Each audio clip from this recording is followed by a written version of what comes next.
मटिहानी विधानसभा के विकास को लेकर जब से राजकुमार जी विधायक बने हैं तब से वैसी कौन कौन सी चीजें हैं जिस पर सघन रूप से काम हुआ है या आपके मस्तिष्क पटल पर है? अगर हम पूछें कि मटिहानी में क्या क्या विकास के काम हुए पिछले कुछ दिनों से जब से आप इस कंस्टिट्यूएंसी को देख रहे हैं, आप क्या कहेंगे?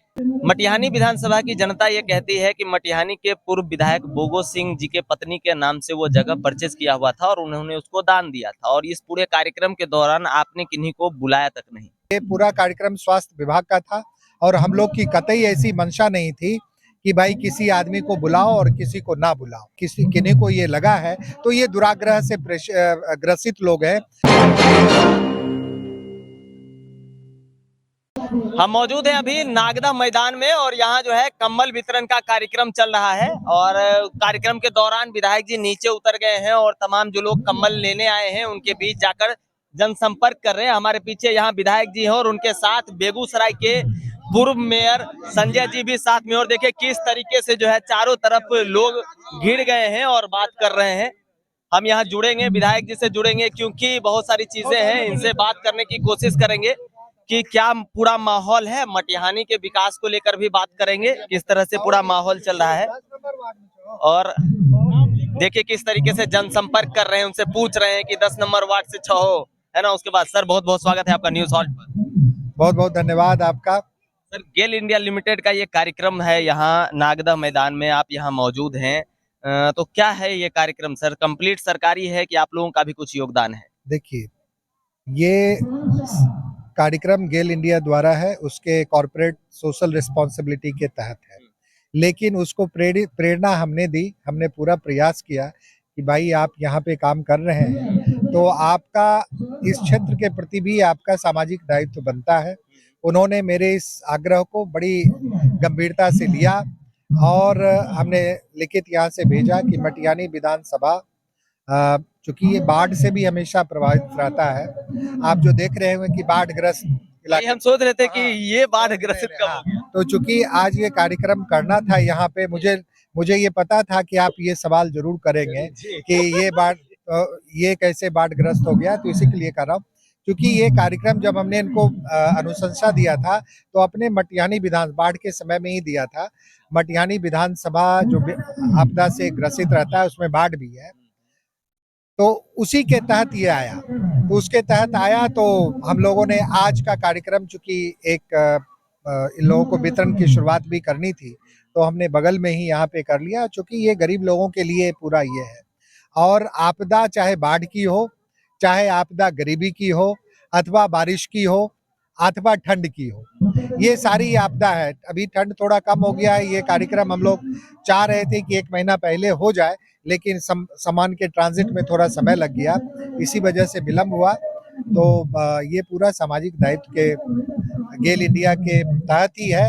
हम लोगों की उसमें प्रेरणा है, हमने उनको प्रेरित किया, इसीलिए ये कार्यक्रम। ठीक है सर, तो इस माहौल को थोड़ा सा बदल देते हैं, थोड़ा सा एक मटिहानी विधानसभा क्षेत्र का प्रश्न ले लीजिए और बिहार की राजनीति पर 1-2 प्रश्न बस।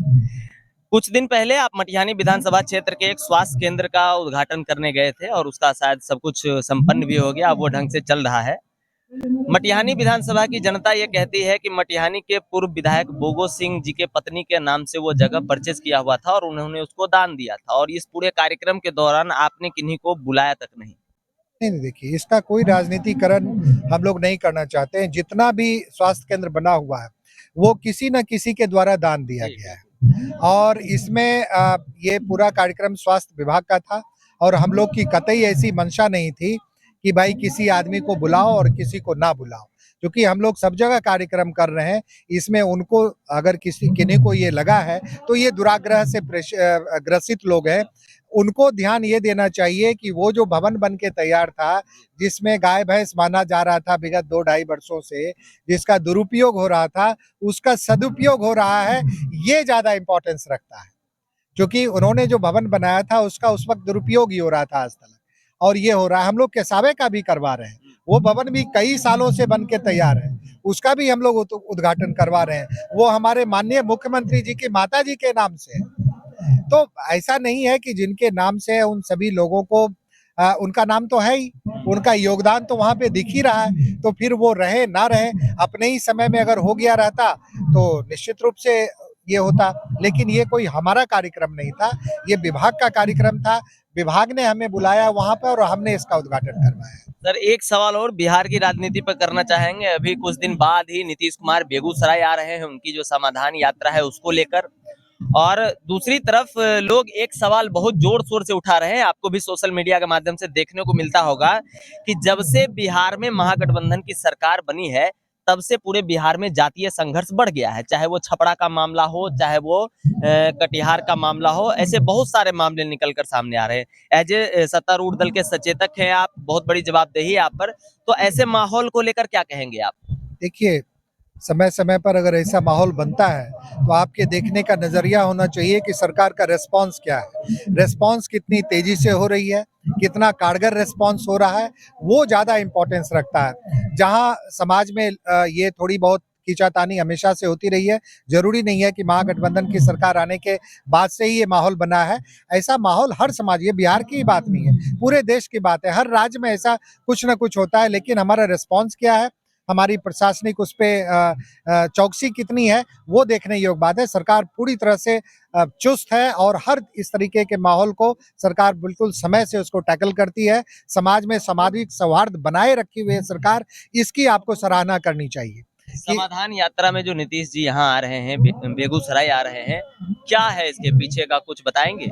नहीं नहीं, जो सरकार का जितने कार्य है, मुख्यमंत्री हमेशा से यात्रा करते रहे हैं और जो सरकार की योजनाएं हैं, जो कार्य हैं, उनकी समीक्षा इन यात्राओं के माध्यम से वो करते रहे हैं। उसी दिशा में ये भी है, उनका ये रेगुलर कार्यक्रम चल रहा है। तो वो आएंगे, यहाँ पे देखेंगे कि जो जो सरकार की योजनाएं हैं, जो दी गई हैं, वो किस तरीके से चल रही हैं, सरकार की योजनाओं का लाभ लोगों को कितना मिल रहा है, कहाँ नहीं मिल रहा है, कहाँ क्या दिक्कत है। तो जहां दिक्कत है उसका, उन दिक्कतों का समाधान होगा। इसी उद्देश्य से क्या, ये एक संवेदनशील सरकार, एक संवेदनशील नेतृत्व का जो दायित्व होता है वो कैसे निर्वहन हो रहा है, इसको आप लोग देखिए और इसकी सराहना आप लोगों को भी करनी चाहिए। सर आखिरी सवाल, मटिहानी विधानसभा के विकास को लेकर जब से राजकुमार जी विधायक बने हैं तब से वैसी कौन कौन सी चीजें हैं जिस पर सघन रूप से काम हुआ है या आपके मस्तिष्क पटल पर है? अगर हम पूछें कि मटिहानी में क्या क्या विकास के काम हुए पिछले कुछ दिनों से, जब से आप इस कंस्टिट्यूएंसी को देख रहे हैं, आप क्या कहेंगे? देखिए, ये तो आप लोग सब देख रहे हैं। जब से मैं आया हूँ उससे पहले आप ही लोग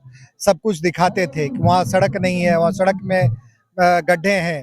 तो आप ये देखिए कि आज जब से मुझे ये 2 सवा 2 साल हुए हैं, 1 साल निश्चित रूप से पूरे देश का ही कोई भी प्रगति का कार्य कोरोना की वजह से नहीं हुआ, लेकिन जब से हम लोग को काम का मौका मिला है तब से आप देखिए कि मटिहानी में कम से कम सड़क के क्षेत्र में हम लोगों ने कितनी प्रगति की है। आज मटिहानी का लगभग 80% सड़क बन के तैयार है या निर्माणाधीन है। इसके साथ ही स्वास्थ्य की सेवा में काफी आमूलचूल सुधार हुआ है। आप देखें कि हर हर अपने विधानसभा में हम लोग 6 प्राथमिक स्वास्थ्य केंद्र, अतिरिक्त स्वास्थ्य केंद्र, 1 सामुदायिक स्वास्थ्य केंद्र जो कि अभी निर्माणाधीन है मटिहानी रेफरल अस्पताल के परिसर में ही। आप देखिए कि मटिहानी विधानसभा में आपका प्रेक्षागृह, एक पूरा राज्य स्तरीय प्रेक्षागृह बनकर तैयार है।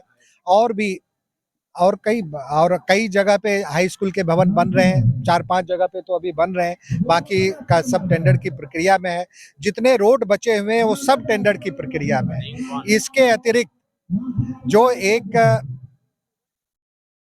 सबसे बड़ी बात होने जा रही है और जिसका माननीय मुख्यमंत्री जी ने, और आप थे उस दिन, आप उस कार्यक्रम में भी थे और आप उसके साझीदार भी हैं।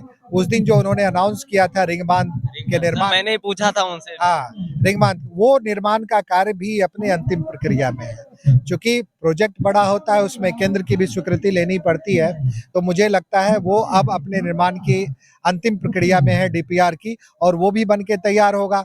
विगत दिनों माननीय मुख्यमंत्री जी ने जब संजय झा मंत्री जी को भेजा था यहाँ पे उसी रिंग बांध के निर्माण के प्रोसेस को देखने के लिए, तो उसी क्रम में बीच में हम लोग सिमरिया गए थे और सिमरिया में एक अतिरिक्त योजना, एक विशाल गंगा घाट के एक अच्छा रिवर फ्रंट का निर्माण है। लगभग 100 करोड़ की लागत से रिवर फ्रंट का निर्माण हो रहा है, जिसमें न सिर्फ स्नान घाट बल्कि वहाँ पे क्रेमेटोरियम का भी निर्माण होना है। वहाँ यात्री सुविधाओं के लिए जो श्रद्धालु आते हैं उनकी तमाम सुविधाओं से सुसज्जित वो एक बन रहा है, बिल्कुल हरिद्वार की हरी की पौड़ी के तर्ज पर। तो ये सारी चीजें हो रही हैं और बहुत कार्य अभी बाकी हैं, क्योंकि हम लोगों ने जो भी जिस रहे आज तक, तो चूंकि अब मैं ज्यादा उस पे जाना नहीं चाहता हूँ। क्यों नहीं जाना चाहेंगे? अब नहीं, भूत में नहीं जाना चाहते हैं। वर्तमान, हम लोग वर्तमान की बात करेंगे। वर्तमान में जो भी कार्य कर रहे हैं उससे निश्चित रूप से मटिहानी का विकास और भी होगा, हर क्षेत्र में विकास होगा। आप देखते रहिए, थोड़ा सा और समय दीजिए। हम लोग हर क्षेत्र में कार्य कर रहे हैं, चाहे शिक्षा हो, स्वास्थ्य हो, युवाओं के लिए रोजगार हो, सड़कें हो, मूलभूत जितनी भी संरचनाएं हैं उन सभी का निर्माण यहाँ पर हो। बहुत बहुत धन्यवाद। बहुत बहुत